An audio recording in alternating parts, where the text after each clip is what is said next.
শুনতে পাচ্ছেন নিশ্চয়ই, আমি রামকৃষ্ণ বিবেকানন্দ মিশনের একটি গাছের নিচে বসে আছি।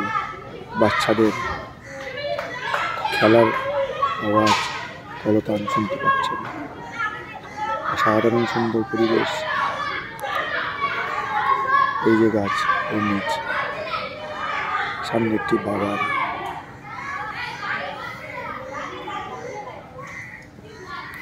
এইবার দেখুন, গাছটির নিচে বসে আছি, বাচ্চাদের কলতান শুনতে পাচ্ছেন। ওরা খেলছে, ওদের টিফিন টাইম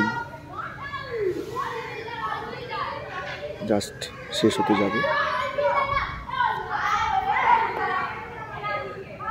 এই দেখুন মন্দির দূরে, ওই যে পেছনে দূরে রামকৃষ্ণ দেবের মন্দির, রামকৃষ্ণ পরমহংসদেব এখানে স্বয়ং বিরাজ।